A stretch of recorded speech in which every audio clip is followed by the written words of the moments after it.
Anora, a modern rendition of the 1990s cult classic Pretty Woman, tells the story of an exotic dancer named Anora who falls in love with the Russian oligarch's son, Vanya, in Brooklyn, New York. The whole story takes place and is filmed in South Brooklyn, specifically in Brighton Beach, a primary neighborhood of which the Central Asian and Russian population resides. This neighborhood is also connected to Coney Island and Sheepshead Bay. It was also filmed a little bit in the Mill Basin area. That's also where Vanya's family home is located. I pretty much grew up in these parts of Brooklyn. As a kid who moved from the Florida Keys, although originally born in Miami, these parts are considered more like home than Florida. So to me, like many, including this part of Brooklyn in any movie means a lot to me and makes me feel very protective of it. Earlier this month, during the 97th Academy Awards, Anora won 5 Oscars, with USA Today stating that the Oscars truly belong to Anora. But Anora is problematic. Anora Makhayeva, our protagonist, is a prostitute from Uzbekistan, a country located in Central Asia,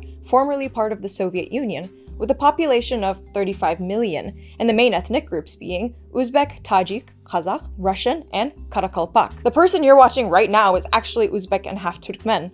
My parents are from Uzbekistan. It is a prideful nation, and even though I was born in the US, I take great pride in my roots. I have even visited and keep tight connections with my family there. I also speak Uzbek fluently, and only speak it with my parents and family members. Knowing this information, you can only imagine how Uzbeks reacted to this movie. When Anora won an award at the Cannes Film Festival, the Times of Central Asia quoted Shahrukh Abdurasulov, a researcher at the Academy of Sciences of Uzbekistan. It is true that some Uzbek girls make a living as prostitutes, not only in the USA, but in dozens of corners of the world. This is the tragedy of our nation. However, many of our girls have studied at the world's top universities and achieved the status of scholars who are showing the intellectual power of Uzbek women to the world. But her being from Uzbekistan is never mentioned in this movie. Not a single part of it.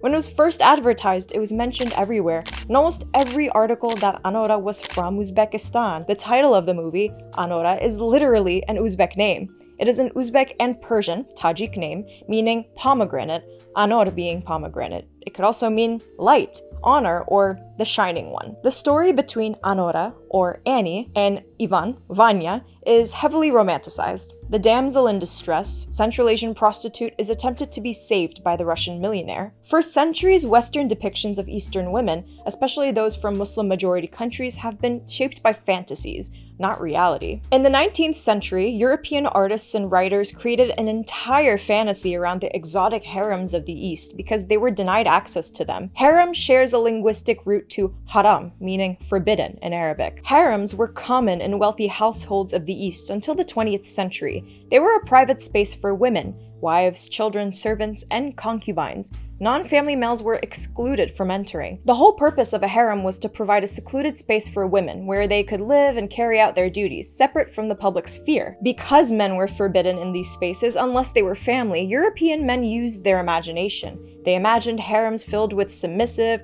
hypersexualized women waiting for a Western man to liberate them. European painters painted harems as wild, erotic, and sensual, harems being the place where these exotic women could freely express their sexuality. But this was instead the reality. This isn't history. This is fiction created by the European gaze. Spreading rumors and misinformation about a specific culture of people through paintings, their main form of media back in the day, is pretty much the same thing as what we're facing today. Edward Said described this pattern in his book Orientalism. The Orient was almost a European invention, and had been since antiquity, a place of romance, exotic beings, haunting memories, and landscapes, remarkable experiences. The idea of the Orient stemmed from Europeans. The West has long depicted the East as mysterious, erotic, and backwards, framing Eastern women as objects of desire rather than individuals with agency, which is more accurately what they actually were. Harems rapidly declined in popularity because of the modern age bringing more economic opportunities for women and the influence of Western gender ideas. Nonetheless, Eastern women have been characterized as Oriental, troubled, and barbaric for centuries. Orientalism is incredibly prevalent in media as a whole through popular movies like Aladdin and Dune, and there are so many other examples. The word Orient in itself is offensive, exoticizing and fetishizing an area of the world that great discoveries and history stemmed from. This is where Anora becomes problematic. Is she an independent, complex woman, or is she framed through a Western gaze? Is she truly given depth, or is she simply another iteration of the exotic, tragic woman trope? To really understand this, we have to look back into a brief history of Central Asia, before and after the Soviet Union, specifically how it affected Central Asian women. 5 out of 6 countries, Afghanistan, joined the Soviet Union in the 1920s, once the Russian Revolution left Russia no choice but to declare communism and stray from monarchy. Soon after, religion was banned because it went against the Union's atheistic beliefs. In 1921, a year prior to the formation of the Soviet Union, the government of Turkmenia set the minimum marriage age for females to 16, dictated by Sharia law, banning polygamy, forced marriage, and kalim, the custom of paying for a bride. The new norms were to be promoted by the Women's Committee. They were in charge of organizing women's literacy schools, orphanages, kindergartens, and consultations for child rearing. On March 8, 1927, activists in Tashkent, Uzbekistan celebrated International Women's Day by launching Hujum, an assault on old traditions for reformation. The first step, the paranje, head-to-toe veil, needed to be eliminated. It was worn by urban Muslim females while in the presence of their male non-relatives. During this period, women were being abused, divorced, raped, and killed by their male relatives within the first years of Hujum. Many women who burned their paranja had to reveal due to fear. Once Central Asian women entered the workforce around the 30s, though, they were treated as a symbol of female liberation and fetishized for their exotic beauty by other members of the Soviet Union. The so-called emancipation of Central Asia's women, whom Vladimir Lenin saw as the most enslaved of the enslaved, most downrotten of the downrotten, became a central pillar of the Soviet effort in the region. The road to liberation that Central Asian women traveled proved to be a long and difficult one. They frequently encountered resistance from their communities and families. As elsewhere in the USSR, women's new roles as professionals and builders of communism did not fully supplant their traditional duties as daughters, wives, and mothers, forcing them to carry the double load of public and family obligations. Nowadays, prostitution has come into fruition, many, many years after the Soviet Union. A number of Central Asian prostitutes exist around the world. It feels as though Hollywood, through the film Anora, is glorifying the struggles of Central Asian women and romanticizing it. The struggles that Central Asian women face are no joke. This is an example of cultural appropriation, which is heavy in this movie. Mikey Madison is a Jewish-American actress made to play a Central Asian escort simply because she looks Central Asian or is Asian passing. And until this day, Central Asian women are continuously being fetishized with sketchy dating websites or online forums. Although there was no mention of Anora being Uzbek or being from Uzbekistan at all, it is obvious from the way the writers made her from Brooklyn and a Russian speaker. The writers from this movie are not Central Asian, Caucasian, from the Caucasus region, the real Caucasian, or Russian.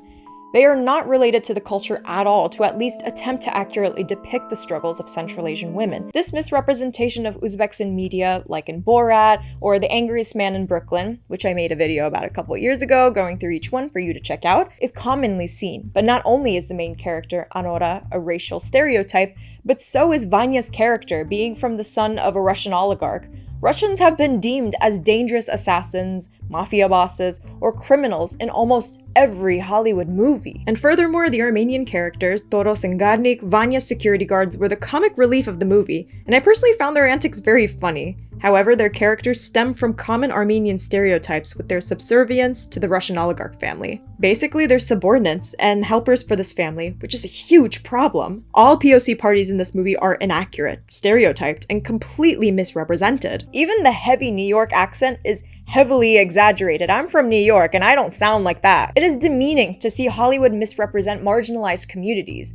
And not only that, but Anora's nickname, Annie, which she prefers being called, she corrects people when she's referred to her full name. She hides under an alias. Annie is not a nickname for the Uzbek name Anora. As a post-Soviet country where Russian is primarily spoken aside from the main language, Russian nicknames are still used, de la Fruz becoming Dilya or Gulnora becoming Gulya. In this case, Anora can be Anya, or even a little Anichka would be good, cultural appropriate nicknames. Anora hiding behind an alias, Annie, is an example of whitewashing, you could say. Well, maybe because she grew up in the US, she prefers Annie, which is fine, I guess, and not the point of my argument here. My point is, representation matters, but when it's done wrong, it can do more harm than good. Now, to answer the questions I asked a little back, is she an independent, complex woman, or is she framed through a Western gaze? Is she truly given depth, or is she simply another iteration of the exotic tragic woman trope? From a cinematic standpoint, I think this movie is spectacular. obviously from the way it was well received. Sean Baker, the director, is a real master at presenting these compelling emotions, almost like it's occurring outside of the big screen, like it's happening before your very eyes, especially the scenes of movement, like we're here for the ride. Anora is an independent and complex woman, but she is also very much framed through a Western gaze. She is given depth, yet she's also another iteration of the exotic tragic woman trope. She has a lot of character development throughout the movie, which Mikey Madison portrays very well. But the glamour of this movie does not undermine my arguments. Sean Baker aims to shed light on marginalized groups, but is realistically benefiting off of us. White actors unlock more opportunities than the people of color these movies and stories are based on, with a slight acceptance of the Armenian actors, but even then they were misrepresented. A lot of people, judging from this title, might not even watch this video until the end, and give me a horrible comment saying that I'm picking on a problem that doesn't even exist. But it does.